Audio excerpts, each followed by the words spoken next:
গত পরশু দিনকে আমি তার সঙ্গে যোগাযোগ করেছি, বললো রুবেল মঙ্গলবারের দিন ইনশাআল্লাহ তোমাদের সাথে আমার দেখা হবে। এই আকস্মিক চলে যাওয়াটা আমাদের জন্য অনেক বড় ক্ষতি।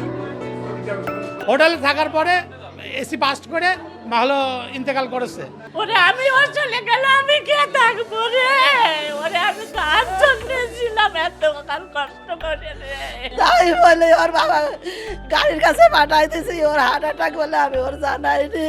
ও ঠিক পাচ্ছে, আমার আসতে নাই রে। খুবই রিসেন্টলি আমাদের একটা গ্রুপ খোলা হয়েছিল, যে রাইজিং জার্নালিস্ট।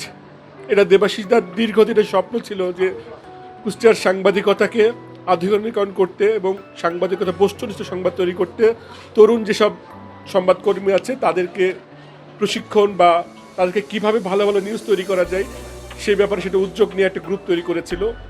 এবং প্রায় গ্রুপে নিউজের পাশাপাশি সংবাদ কিভাবে লিখতে হয়, কিভাবে পরিবেশন করতে হয়, কিভাবে তৈরি করতে হয়, সোর্স কিভাবে মেনটেন করতে হয়, এই বিষয়গুলো সে প্রতিদিন রাতের বেলা পোস্ট করতো এবং সেগুলো যারা তরুণ সাংবাদিক তারা এগুলো দেখতো।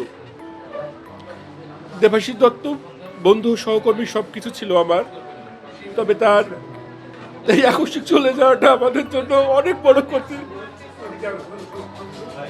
এর আগে যতবারই কলকাতাতে গেছি, এই যে ফ্রি স্ট্রিট বা মির্জা গালিব স্ট্রিটের যে হোটেলগুলো, এই হোটেলগুলো কিন্তু খুবই ঘিঞ্জি। অর্থাৎ একটা ভবনের মধ্যে কিন্তু একাধিক হোটেল থাকে, একাধিক মালিকের হোটেল থাকে, সেখানে জানালা প্রায় খুব কম থাকে। তো আমার মনে হয় এগুলো ক্ষতি দেখা উচিত যে আসলে এখানকার যে আবাসন ব্যবস্থাগুলো এগুলো আসলে সঠিকভাবে থাকে কিনা, সেগুলো আমার মনে হয় সেখানকার প্রশাসন যারা আছে তাদেরকে খতিয়ে দেখা উচিত। ওরা চিকিৎসা করতে গেছে, চিকিৎসা করতে যায় ব্যাঙ্গালোরে চিকিৎসা করতে ছিল, কলকাতায় গেছে, কলকাতায় যাওয়ার পরে হোটেলে যায়, হোটেলে ছিল 2 দিন, 1 দিন হোটেলে ছিল, হোটেলে থাকার পরে এসি পাস্ট করে ভালো ইন্তেকাল করেছে। আমি এখন যাব তাদেরকে শনাক্ত করব। তিনি আমাদের এলাকার আমার একজন অভিভাবক ছিল, তার সাথে কিছুদিন আগেও কথা হলো। সে আজ কালকে বিগত ডাক্তার দেখানো শেষ করে কালকে কলকাতাতে অবস্থান করছে দেশে চলে আসার জন্য।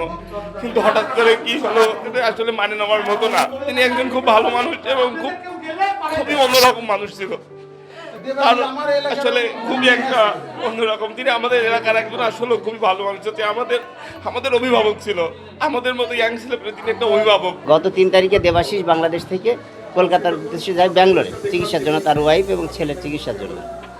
এবং গতকালকে সে রাত্রি আমাকে বলল যে ভাই আমি 9টা ফ্লাইটে উঠবো এবং কালকে আশা করছি আমরা 10টা থেকে 12টার মধ্যে বাংলাদেশে পৌঁছাই দেবো।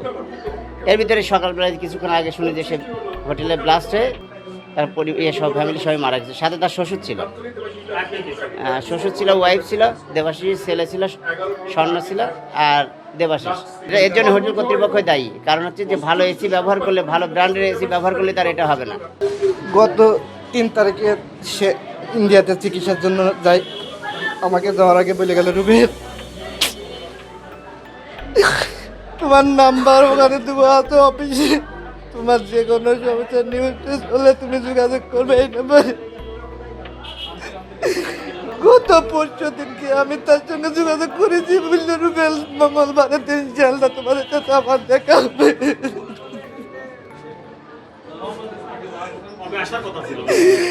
আজকে বাংলাদেশে ঢোকার কথা ছিল।